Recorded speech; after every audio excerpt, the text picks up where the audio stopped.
Dahil sa naboring ako sa araw na ito ay pinuntahan ko nga ang Barangay San Rafael at Barangay San Pedro. Dahil sa lumalada yung kapangitan natin sa kaka-stay natin sa loob ng kwarto ay napag-isipan ko nga na gumala ngayon. Yun lang naman kasi ang solusyon kapag pangit ka. Kasi dahil doon nawawala yung stress mo, nawawala yung lungkot mo at higit sa lahat nakakalimutan mo yung problema mo. Pero syempre pangit ka pa rin, ang mahalaga gumala ka. O di ba sa kakapanood mo sa aking video may natutunan ka? Okay sige. Dito nga pala mga kabunso ay pumasok na nga pala ko sa cruising papuntang Barangay San Rafael at sakto din mga kabunso alas 4 na rin ng hapon, malapit nang lumubog ang araw. Pababa na nga pala kami dito papuntang Barangay San Rafael. Pero bago nga pala kami makarating doon sa Barangay San Rafael mga kabunso ay madadaanan muna namin itong Sitio Lukban. Kaya sa lahat ng mga taga Sitio Lukban dyan, shout out sa inyong lahat. At nagpatuloy na nga pala kami dito sa paglalakbay mga kabunso. At yung next na sumunod na aming dinaanan mga kabunso ay ito nga palang pastulan ng mga baka at kalabaw. Malalaman mo nga pala na malapit ka na makarating sa Barangay San Rafael mga kabunso dahil sa dadaan ka dito sa one way. At eto na nga pala mga kabunso, papasok na tayo sa kanilang sentro. Ayan nga mga kabunso,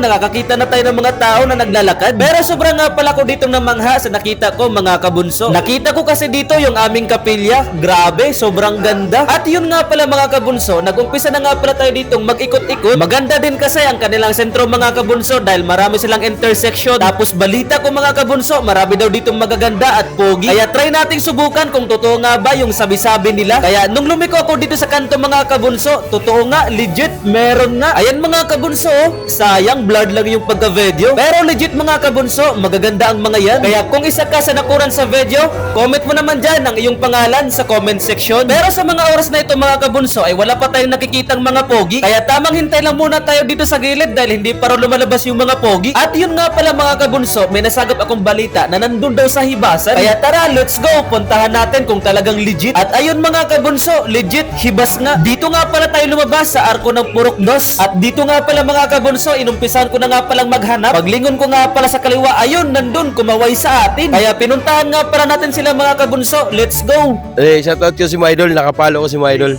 Nagkakahiyaan pa nga sila dito mga kabunso, baka daw kasi mag-viral. Tapos meron pa nga ditong humabol mga kabunso. At meron daw silang isa shoutout. Shoutout kay Kiermo Nato, tapos Jan Darrell Benz Pasenyo.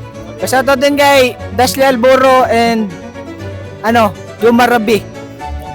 Tapos kay Lola Jocelyn Almension, Lola Tersing Munato. Grabe mga kabunso, shout out po sa lahat ng kanilang shout out. At dito nga pala mga kabunso ay dumaan muna ako dito sa daanan papuntang Sitio Acacia. Dumaan muna ako dito mga kabunso para maghugas ng paa dito sa poso. Kung hindi dahil sa damit ko mga kabunso ay hindi na ako makikita. Sobrang puti ko kasi mga kabunso, lalo na kapag makita mo ako sa personal. Tapos dito nga pala mga kabunso ay papunta na ako sa Barangay San Pedro. Dahil sa sobrang dilim at walang tao sa aking dinadaanan ay ginamitan ko nga pala ito ng ipinagbabawal na teknik. At eto nga pala mga kabunso, nakarating na tayo sa Barangay San Pedro. Sayang, gabi na tayo nang makarating. Pero hindi bali mga kabunso, babawi na lang tayo sa mga susunod na video. At eto nga pala mga kabunso, nandito na tayo sa sentro ng Barangay San Pedro. Maganda din kasi ang kanilang sentro mga kabunso, parang bayan din. Maunlad din kasi ang barangay na to mga kabunso. Halos kompleto din kasi ang barangay na to mga kabunso. Sobrang ganda dito lalo na kapag umaga. Marami ditong grocery store at mga motor shop. At dito nga pala mga kabunso, may nadaanan nga pala tayo ditong maliit na karinderya. Tapos tinawag tayo mga kabunso at nag-request na kung pwede daw i-flex ang kanyang maliit na karinderya. Kaya napa-flex tayo dito mga kabunso nang wala sa oras. Malapit nga lang pala ito dito sa Pacord mga kabunso. Kaya hanggang dito lang muna ang ating for today's video. Maraming salamat nga pala sa panonood hanggang dulo.